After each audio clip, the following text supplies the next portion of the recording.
la doctora Inés Weinberg, el doctor Luis Lozano, juez de trámite en estas actuaciones, la doctora Alicia Ruiz y la doctora Marcela Delange.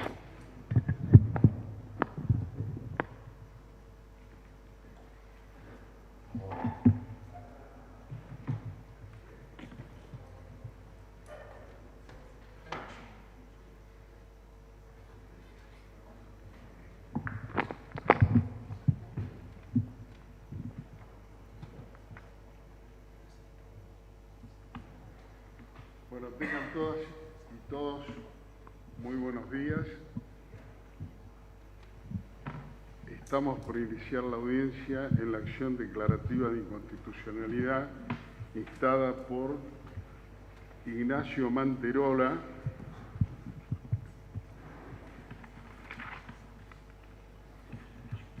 por Nicolás Ignacio Manterola, discúlpeme doctor, expediente número 118.566/2021. Esta audiencia se va a difundir por un canal de YouTube y además va a ser grabada acompañando un acta sucinta por escrito que van a poder firmar los presentes. En alguna cosa yo seré reiterativo porque en honor a la grabación, contando cosas que ustedes los presentes ya conocen. Bueno, comencemos por secretaría en saber quiénes son los concurrentes. Se encuentran presentes por la parte con la acreditaron debidamente su identidad mediante la documentación presentada. Por la parte actora, el doctor Nicolás Ignacio Manterola, por la Procuración General de la Ciudad, el doctor Roque Matías Dibiase, en calidad de apoderado, y el doctor Claudio Abel Fernández Poli, y por la Fiscalía General, el doctor Juan Gustavo Corbalán, fiscal general adjunto de la Ciudad de Buenos Aires. Bien. El objeto de la presente acción es la declaración de inconstitucionalidad del artículo 262 del Código Procesal para la Justicia en las Relaciones de Consumo en el ámbito de la Ciudad Autónoma de Buenos Aires, párrafo segundo, que está aprobada por ley de la Ciudad número 6.407 y a cuyo respecto el actor señala que vulnera principios de raigambre legal, constitucional y convencional. En particular, el principio de gratuidad en los procesos, artículos 66 y 256 del Código Procesal Civil, 18 y 42, el contencioso del Código 18, artículos 18 y 42 de la Constitución Nacional, el acceso a la justicia, artículo 18 de la Constitución Nacional y dos incidentes de la Constitución de la Ciudad de Buenos Aires y artículo 8.1 de la Convención Americana de Derechos Humanos. Por no reconocer al consumidor como un sujeto vulnerable y además porque quebranta el principio de no agresión, artículo 26, de no regresión, perdón, artículo 26 de la Convención Americana de Derechos Humanos y 2.1 del Pacto Internacional de Derechos Económicos, Sociales y Culturales. En tanto, desconoce el principio de gratuidad a favor del consumidor o usuario, artículo 66 del Código de Relaciones del Consumo y en los procesos colectivos de consumo en defensa de los derechos de incidencia colectiva, 256 del mismo Código, así como los artículos 53 y 55 de la Ley 24.240. El Tribunal, por un auto de 23 de marzo del 2022, estableció por mayoría que la acción era admisible. Entonces ahora vamos a llevar adelante el debate como lo marca la Ley 402 en los artículos respectivos. La mecánica es conceder el uso de la palabra a la parte actora durante 15 minutos, a la Procuración General de la Ciudad como representante de los intereses del Gobierno y finalmente al Ministerio Público Fiscal, siempre por 15 minutos. ¿Alguna pregunta? ¿Alguna objeción? Entonces, doctor Manterola está en el uso de la palabra. Bueno, primero que nada, agradecer tanto al tribunal por la convocatoria como a los colegas de la parte de demandada y de la fiscalía por la conferencia. Tengo hasta mí que hoy nos convoca un tema de relevancia institucional, que es el análisis de compatibilidad entre una norma de la ciudad junto con la Constitución tanto de la nación como de la ciudad. El artículo 272 dice textualmente que los legitimados activos deberán acreditar que cuentan con los medios para asegurar el cumplimiento de la notificación a los miembros de la clase. Dice que esto es sin perjuicio de la publicidad por medios públicos que son gratuitos.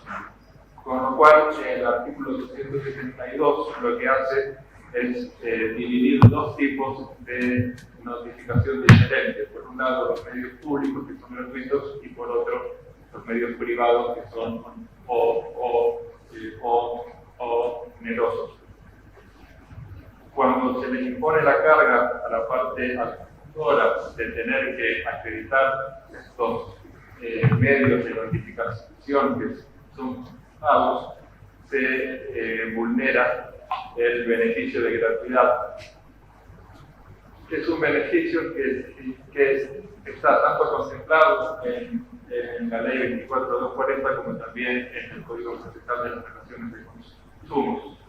Tengo para mí que este beneficio está contemplado también y tiene raigambre en la Constitución Nacional, tanto en el artículo 42 como en el artículo 18 y también dentro de los derechos del artículo 33. Del artículo 42, porque el artículo 42 justamente otorga una protección amplia a los consumidores, reconociéndolos como sujetos vulnerables.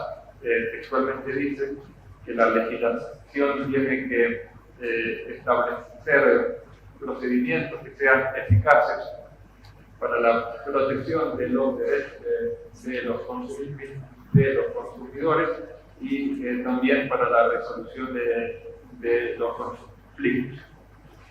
Es en este marco que entiendo yo que se ampara el raigambre constitucional del beneficio de justicia gratuita.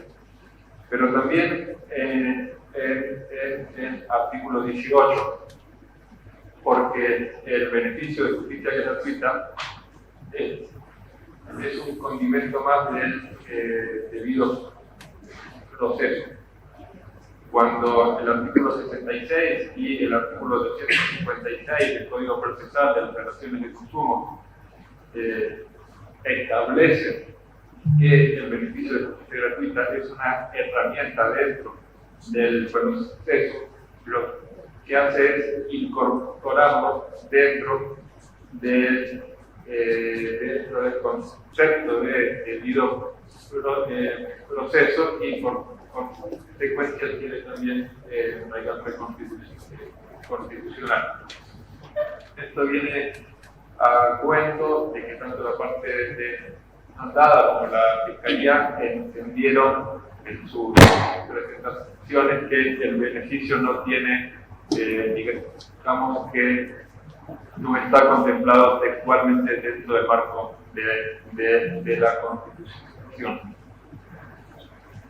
En caso que se presente eso, Hay también otro elemento que entiendo yo justifica este asunto de constitucionalidad que justifica la procedencia de la demanda.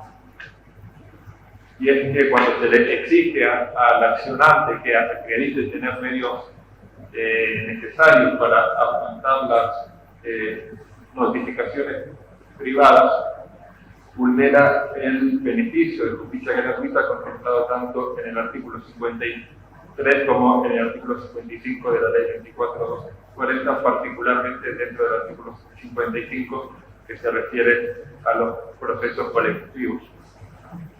Esto lo que implica es que una norma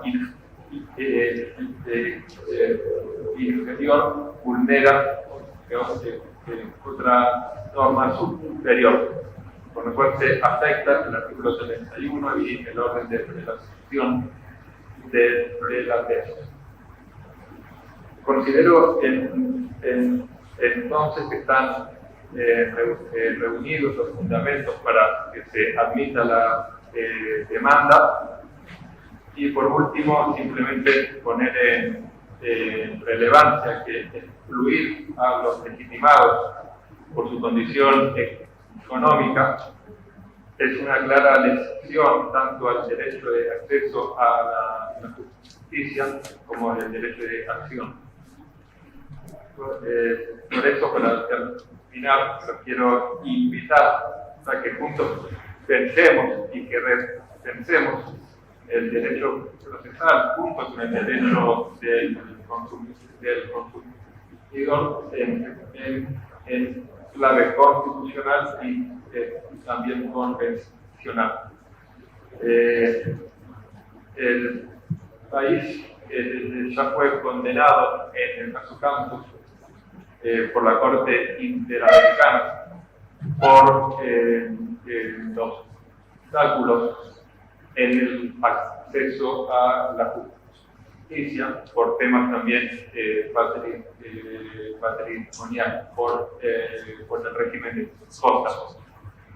Por eso entiendo, para que no se vuelva a condenar por un caso de consumo, que la demanda debería ser admitida. No tengo más para decir y quedo abierto a las preguntas. Muchas gracias. Bien. Le toca el turno a la Procuración General de la Ciudad. Bueno, muy buenos días. Muy buenos días. Señores jueces, buenos días. Mi nombre es Roque Dibiase, soy letrado apoderado de la Procuración General en representación del Gobierno de la Ciudad. Bueno, venimos a hacer nuestra defensa prevista en la reglamentación de la acción declarativa y bueno, a reproducir la fundamentación que nosotros hicimos al contestar la demanda. Bueno, el letrado de la parte actora, el actor, impugna la constitucionalidad del segundo párrafo del artículo 62 del Código de Procedimiento para la Justicia en las Relaciones de Consumo, aprobado por la ley, como decía el doctor, 6.407, dictada por la legislatura, que acompañada por esta dirección letrada de contestar demanda. Entiende la parte actora que vulnera diversos principios y garantías que enumera, como la gratuidad de los procesos, el acceso a la justicia, la visión, el concepto de consumidor como sujeto vulnerable y el principio de la no regresión de los derechos. Insiste con que debe demostrar el actor de un proceso colectivo que posee los medios económicos para la publicidad del proceso. Y lo enfoca como una carga económica, es decir, digamos, quien acciona en un proceso colectivo debe demostrar que posee solvencia económica. Bueno, la defensa de esta dirección letrada es que se trata de una interpretación parcial. Esta norma impugnada, el segundo párrafo del artículo 62, está en el capítulo 4 de este cuerpo normativo, ¿no? de este código de procedimiento, que regula precisamente los procesos colectivos de consumo. La cuestión central en el aspecto debatido radica en que quien acciona, quien interpone un juicio de esta característica, debe contar con la representatividad e idoneidad adecuada, ¿sí?, para actuar en un proceso. ¿Por qué? Porque va a impactar en número indeterminado de eventuales o potenciales damnificados, ¿sí? Esto viene a colación con el artículo subsiguiente al impugnado, el artículo 263, que justamente habla de que los efectos de la sentencia son erga omnes, ¿sí? Es decir, el impacto de una sentencia en un proceso de estas características se impone mucho más allá del individuo o los individuos que interponen la acción, ¿sí? Es decir, es una norma que tiene por objeto que el proceso colectivo iniciado sea conocido por todos los potencialmente afectados. Uno de los pilares fundamentales de las relaciones de consumo y de la Ley de Defensa del Consumidor es el derecho a la información, ¿sí? Toda la reglamentación tiende a que el consumidor tome decisiones informadas, ¿sí? Es decir,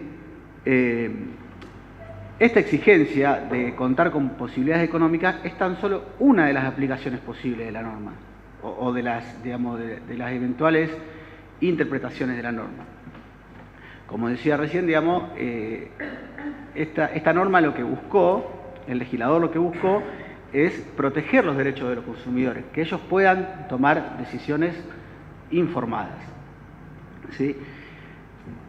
También aquí, en el aspecto debatido, la cuestión central radica en la determinación precisa, correcta, clara del colectivo actor, como decía recién, en función de los posibles efectos de la sentencia, ¿sí?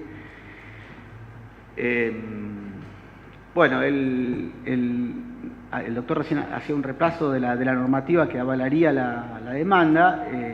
Sin embargo, se advierte que el principio de gratuidad no tiene una consideración constitucional expresa, digamos, y como todo derecho no es absoluto.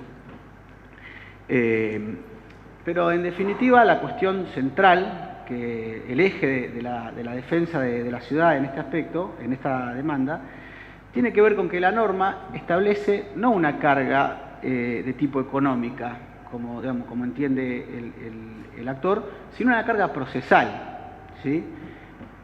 Y de ningún modo podría considerarse que una carga procesal vulneraría el acceso a la justicia.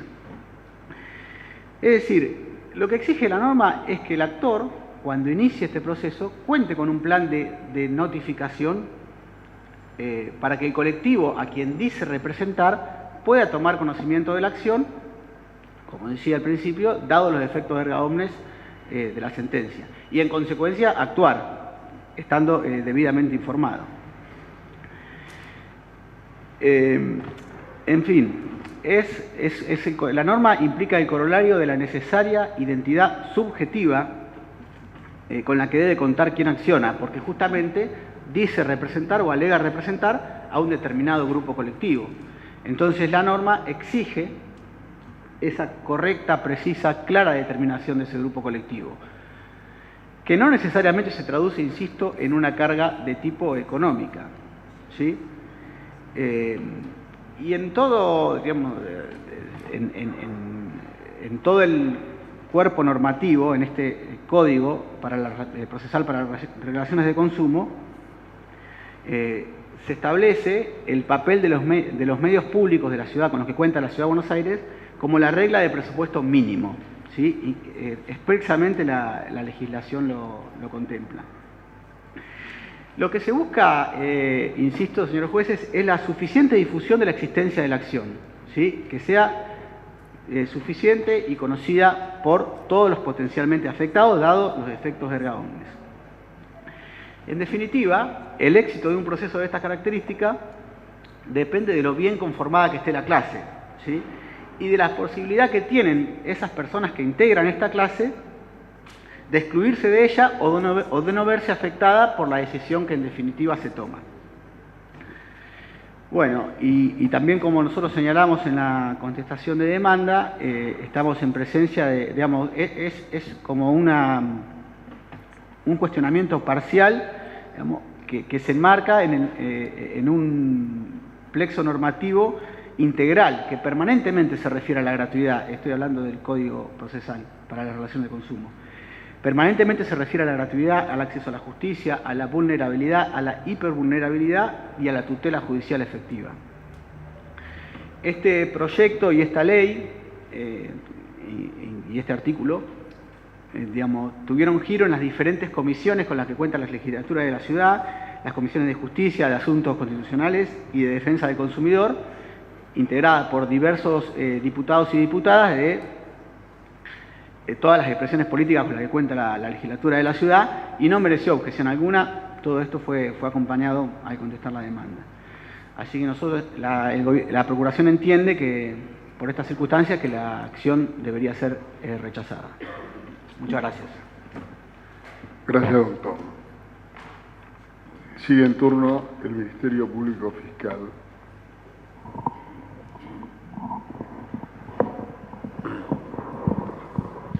Muchas gracias.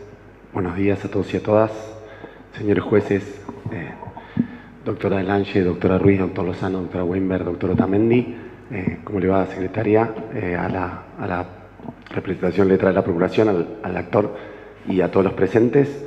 Bueno, en primer lugar, la Fiscalía se remite a los dictámenes de fecha 27 de mayo del 2021 y del 3 de junio del 2022, sin perjuicio que yo voy a tratar de sistematizar algunas cuestiones que se han vertido en sendos dictámenes, pero a su vez agregar algunas cuestiones a propósito de lo que creemos que acaba de introducir el actor en una distinción entre medios públicos y medios privados. En primer lugar, el análisis acerca de los artículos 18, 42, 8 de la Convención Americana, 12, inciso 6 y 13 de la Constitución de la Cava, se basan en dos premisas o en dos grandes principios: el acceso a la justicia y el beneficio de gratuidad. Sin embargo, a la hora de hacer una construcción argumental para desvirtuar o declarar inconstitucionalidad del segundo párrafo del artículo 262 del Código de Proceso de las Relaciones de Consumo aprobado por Ley 6.407, esa lógica, digamos, ese beneficio de la gratuidad, no solo que no se reconoce expresamente, sino que en lo que nosotros creemos desde la Fiscalía es que el actor, a partir de su interpretación, le otorga como una suerte de efecto expansivo por el cual ese beneficio de gratuidad sería absoluto. Y esto por lo siguiente: cuando el actor argumenta en la acción declarativa de inconstitucionalidad, no pide la inconstitucionalidad de requisitos que se impone a partir del artículo 66 en el Código de Relaciones de Consumo y de los artículos 53 y 55, porque establecen supuestos de no gratuidad.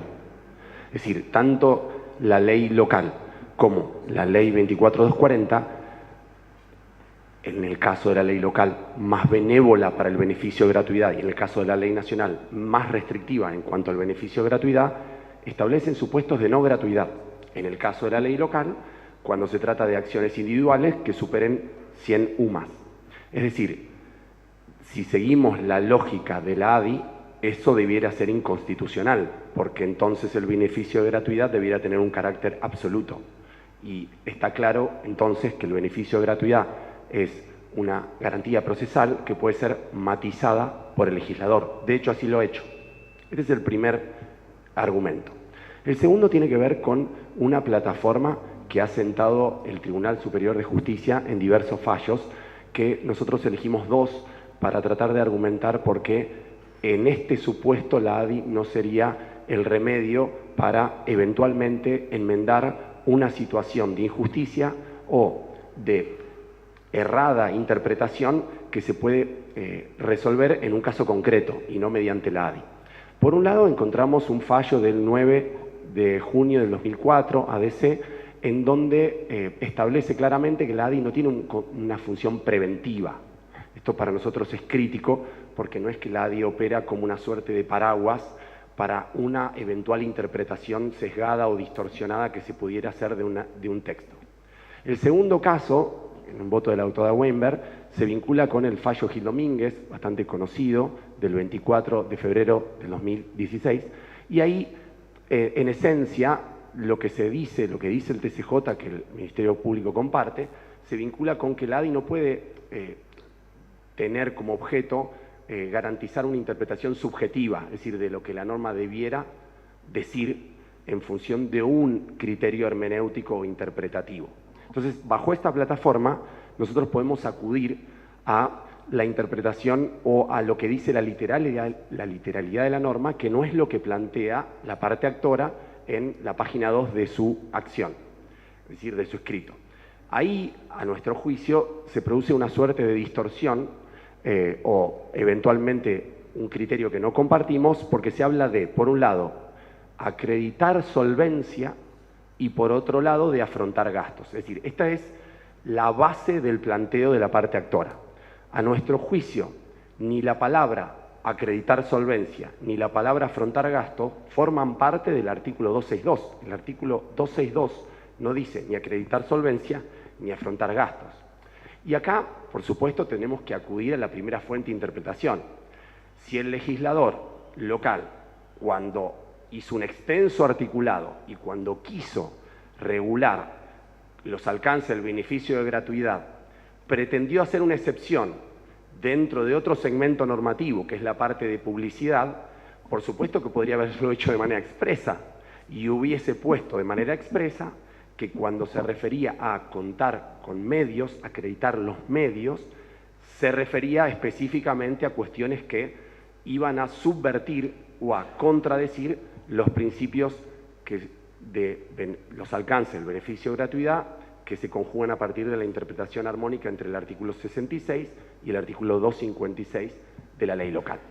Entonces, eso es lo que nosotros creemos que en principio es una interpretación distorsionada de la literalidad del segundo párrafo del artículo 262.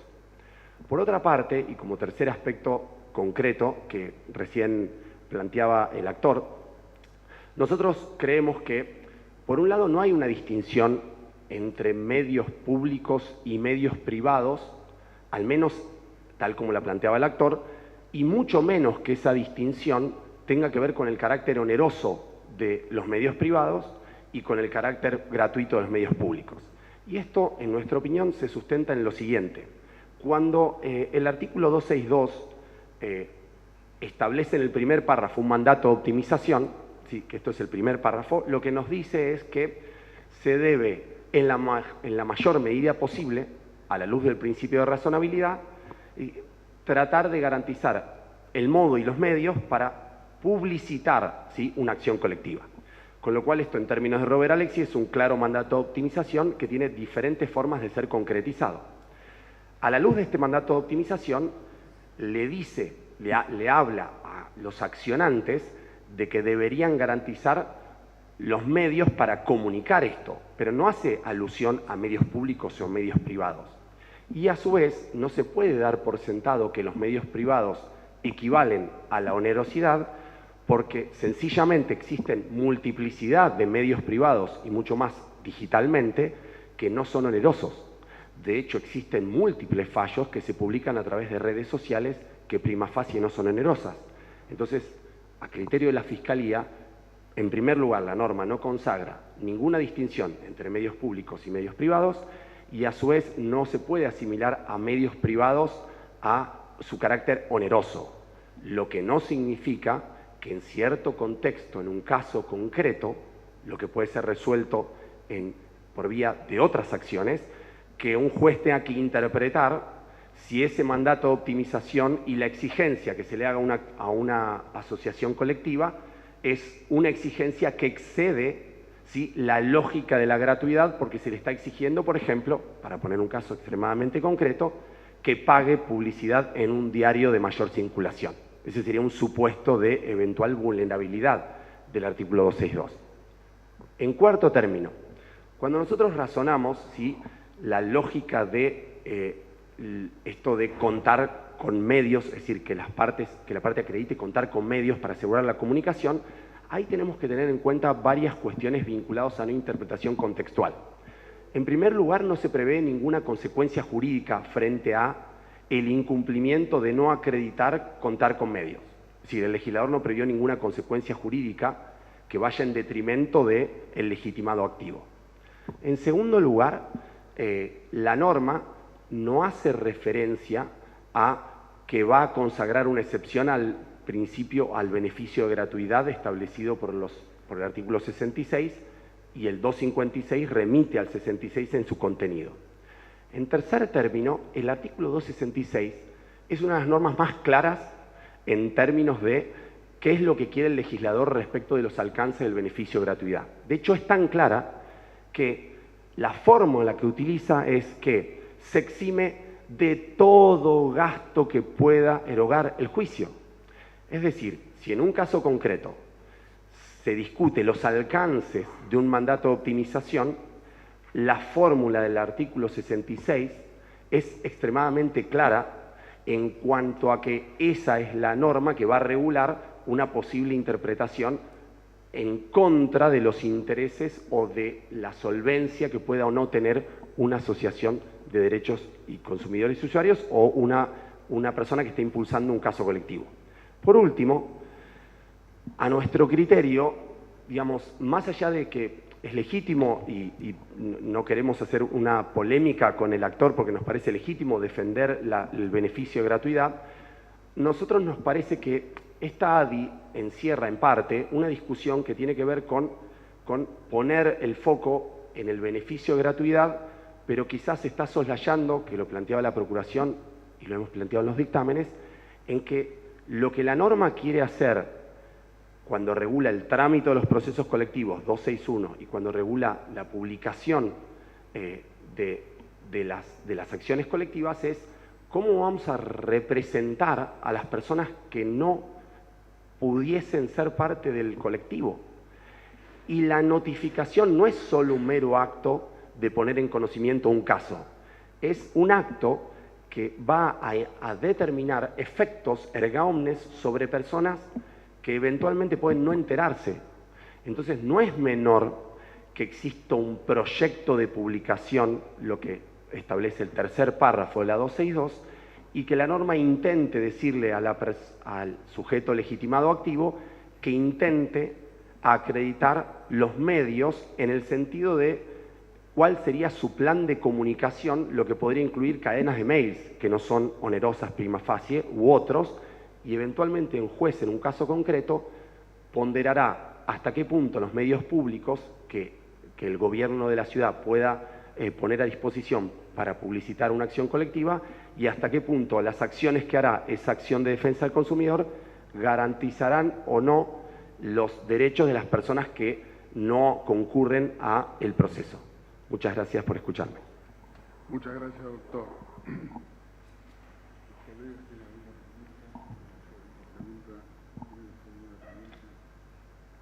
Bueno, entonces, si la Secretaría está en condiciones de leernos el acta.